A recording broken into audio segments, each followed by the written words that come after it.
Yes, people, what is going on? So I'm just going to apologise now because I've only got one light working today. Normally I have two, so this side of the screen could look really strange, I don't know. But we're here today reviewing the Miami Dolphins against the Buffalo Bills game. Whew, that was tense. It could have been a lot easier, should have been a lot easier, but there we are. With Miami Dolphins, we do that for a living. Let's get straight into the game. I'm going to talk very much about our offensive line, about our defence, and about Josh Allen, actually, which I'm just going to give credit where credit's due. He was good today. A shame a couple of his receivers couldn't connect onto certain passes that he threw. One of the two of them were overthrown, underthrown, whatever. But for a rookie, that was a really quite impressive performance. I liked him. I did like him. I mean, unlucky for them, very lucky for us. And we got the result. We didn't have enough in terms of the run game, I thought, which I'm going to come on to the offensive line about. There wasn't a lot of offense, really. They had over 100 yards and penalties given against them, the Buffalo Bills, have worked great in our favour. But you kind of look at it and think, realistically, if you'd have had a bit more offense from the Dolphins' point of view, rushing game and passing game, you really could have seen us sticking a good old score up on the boards rather than a lucky 21 scoreline that we did get in the end. We left it close. We always seem to leave it close, which is very annoying. We just have a habit of doing it. The only thing I will say is I believe we play the Buffalo Bills in a couple of weeks' time in Buffalo. Now, if we kind of struggle to beat them here at home, we could be struggling when we go there, which would be a very big problem from a Dolphins fan point of view anyway. There were certain things I liked, certain things I didn't like. Obviously, Amendola, him missing was huge. You kind of, as bad as it is, you don't really notice he's there until you kind of haven't got him. You think, oh shit, we did need him today. Because we did things like punt returns and kickoff returns. We had Kenny Stills back there. Kenny's all right. But, I mean, last year Jarvis was doing it. Drake was doing it as well. There's a handful of others. But realistically, when you kind of had so much relying on Drake, you did not want him to get hit up on a punt return or a kickoff return or whatever, which was a bit annoying. But let's get on to the offensive line. We've had a lot of problems on our offensive line with injuries and various other different things as well. We give away penalties. That's the thing. We give away penalties and we don't create space, especially for the running game. We really don't create space, and we just get battered by half-decent, average defensive lines. Like, I'm not going to lie, if our defensive line went up against our offensive line in practice, I mean, I know who's winning. I do know who's winning, and it's not the offensive line.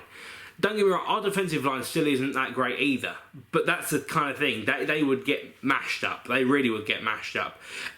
There's just certain things I'm not too keen on about the offensive line.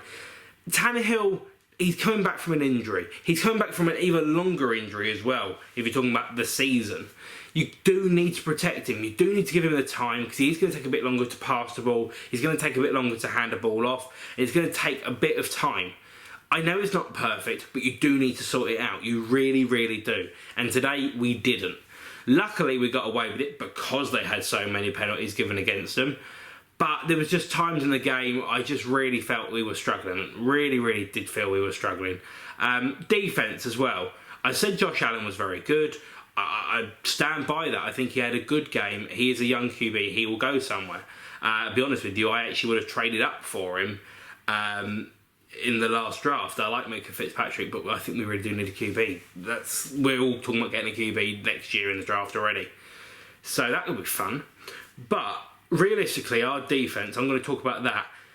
There's certain times, Kiko Alonso is a main thing. He's a phenomenal player, but he just does some stupid shit. He really does. Apologise for my language. I'm not going to cut it out because I'm too tired. He just does stupid shit. He really does do stupid shit. And I'm looking at a handful of other players. Howard, he gets interceptions, yes, but they don't go and give away a penalty. He'll then go and do pass interference. And you just give away your own problems. You really just create your own problems and just give it to people. Just going, there you are, have 15 yards, have this, have that. It swings and roundabouts with it. You get some, you don't get others. But realistically, you're thinking, as a decent offensive unit, what we could have, which we're not a million miles away from. We're not a million miles away. and a decent defensive unit, which again we're not a million miles away from, we could have something. We could have a playoff push. We really could. But now we've got an average offensive unit, and now a good but giving away a shitload of penalties and doing stupid shit defense. You're just shooting yourself in the foot. You really, really are. Look, I'm just going to finish this up because I'm probably going to kind of try and repeat myself if I go on any longer. Happy we got the result, right? 6-6, fine. But it now highlights what happened last week as well. If we would have beaten the Colts, which we were doing, right? If we would have beaten them, we could have turned around and won this game. And then we would have been, bad maths, 7-5. Right? We then go and beat the Patriots next week, which we can do because we know there's a history of the Patriots playing poorly in Miami, because it's very, very doable. Who knows where we could have been? Who knows where we could have been? We could have been a wild card spot. Don't get me wrong, we ain't going to go and win the whole thing, but still, a playoff push would be nice. Now we're going to come and do it from the outside, and it ain't really going to happen. So, analysis of the game. Happy we got the result. Happy we got a W, we almost threw it away, and it highlights what we did last week, which was a big problem, and it's probably going to annoy me for the rest of the evening. But I'm happy, we'll go again, we play the Patriots, and let's see what happens. Don't get me wrong, we ain't expecting to win, but it's a possibility. I'm a football fan, we like the underdog in football. Let's do it. Let's try and do it the same thing. Let's try and do the same thing. So, thank you all very much for watching. If you're new around here, please make sure you subscribe. I'm on the road to 1K. There we are. And I'm very, very close. At time of recording, I'm 14 away. So if you are new, please do subscribe and show some love. I'm also going to be doing a giveaway when I get to 1K as well. So make sure that your name's in the hat and that you subscribed and that you can win the giveaway at least. So thank you very much for watching. If you're new around here, please, please, please, I'm repeating it, please subscribe. And it'll be worth your time, probably. I don't know. I hope so. Yeah, thanks for watching. Make sure you subscribe and fins up.